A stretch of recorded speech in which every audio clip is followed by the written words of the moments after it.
We are not trained professionals. The purpose of this video is to inform you that if we two boneheads can do it, then so can you.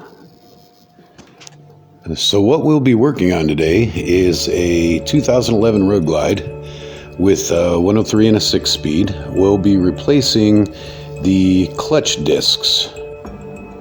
The clutch was slipping in 5th and 6th gears, so it was time to replace them. We figured we'd give it a try.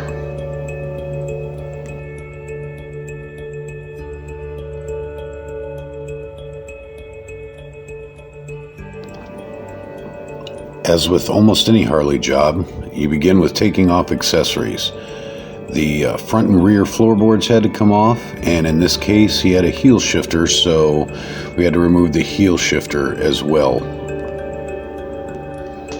Having two sets of hands sure helps with prep work.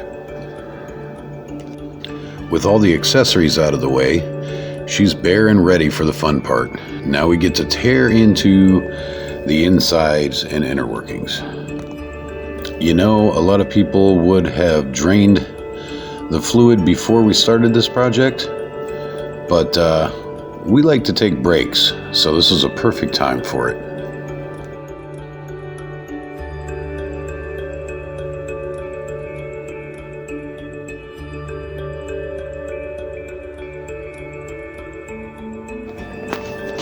Finally, it's time to take off the primary cover. Let's see what's inside this whole girl.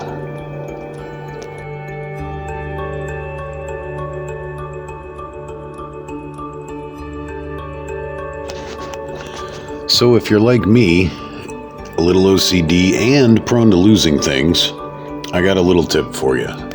So you take a little piece of cardboard and you draw out the pattern of whatever part you're taking the bolts off of, and stick the bolts in a pattern in the cardboard, and the bolts will be there ready for you later.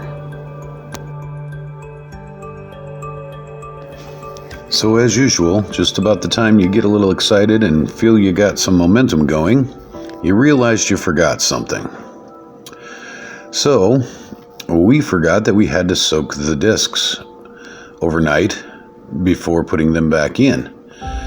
So this seemed like a good time to call it an evening, and in the meantime, it's siesta.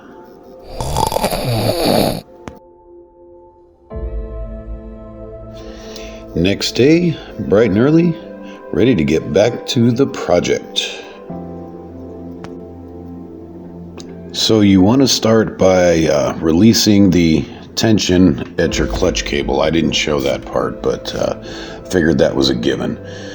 Then the first step, you're going to be up here, is loosening the adjustment plate bolts and pulling off your adjustment plate and your diaphragm. That's pretty self-explanatory. You're going to look right at it and see that.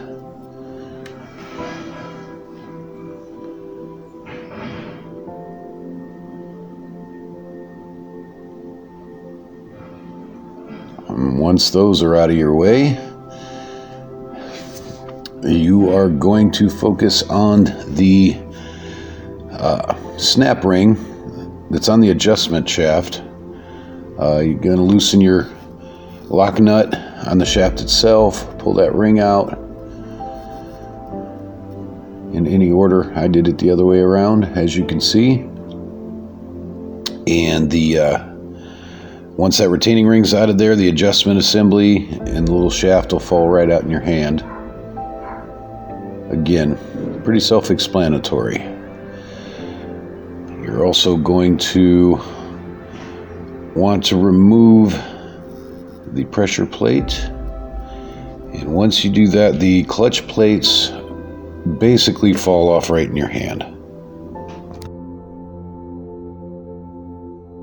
Now, I've heard rumors that sometimes the entire pack of discs and plates will fall off in your hand at one time. This isn't the case here. So I've found these tiny little picks floating around my toolbox, You can wedge these in there 180 degrees away from each other, and it comes out pretty well.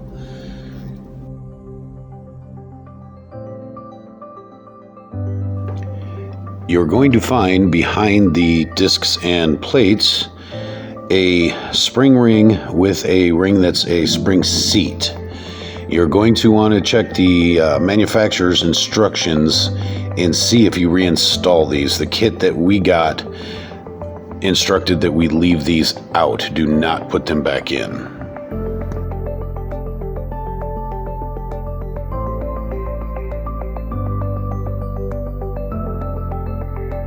So now you're finished with disassembly.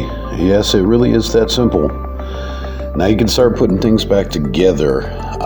We'll begin with the new friction plates and spacer discs. In our case, we started out with a friction plate and then alternated between the two. You can look at the old stack if you're not quite sure. The old stack will tell you how to put them back in.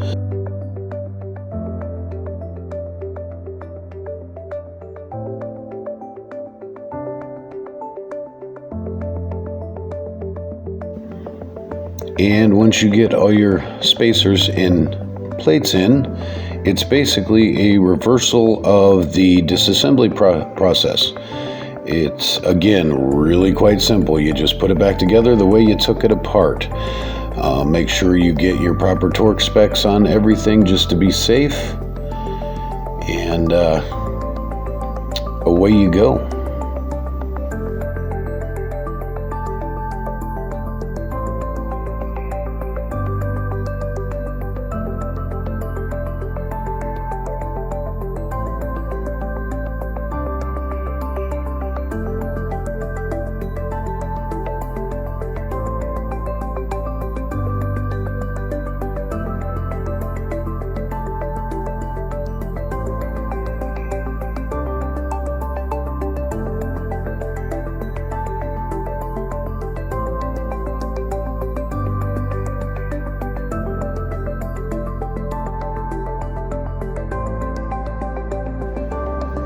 When your clutch is finally reassembled, now comes the part where it's also handy to have a spare set of hands, another body floating around the shop, because we're going to adjust the clutch. With the clutch cable completely loosened, or all the slack let in it you can get, you are going to want to tighten up the adjustment shaft until it touches. Don't reef on it, just till you can feel it touch. And then you're going to back it off. We went a half turn. They recommend anywhere between a quarter and a full turn, but we went a half and it seemed to work pretty well. Then you go ahead and tighten up that lock nut. And while your buddy is feeling his clutch lever to see where he likes it, you can do your final adjustment on the clutch cable up front. And I'm sure if you don't know how to do that, you can look up another video and figure that out, because unfortunately I did not film any of the cable adjustment, but a lot of you already know how to do that. Then you want to take the time, while it's easy to get to, throw your drain plug back in. You're going to want to put a new primary gasket on there. These big twin cams are kind of nice. They have good mounting pegs in them to hold it in place, which is pretty convenient.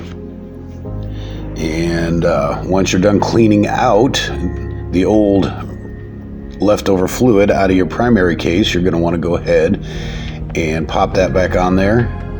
And this is where our little cardboard trick comes in handy, because you know exactly where the bolts are going to go.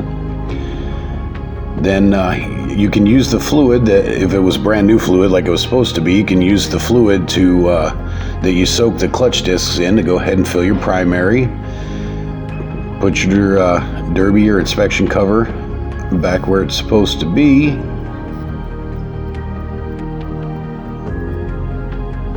And then tag team your accessories, your floorboards, your pegs, whatever. If your exhaust was in the way, whatever, because this is the final assembly process. Go ahead and do your cleanup, because nobody wants to drag their front tire through a bunch of slop.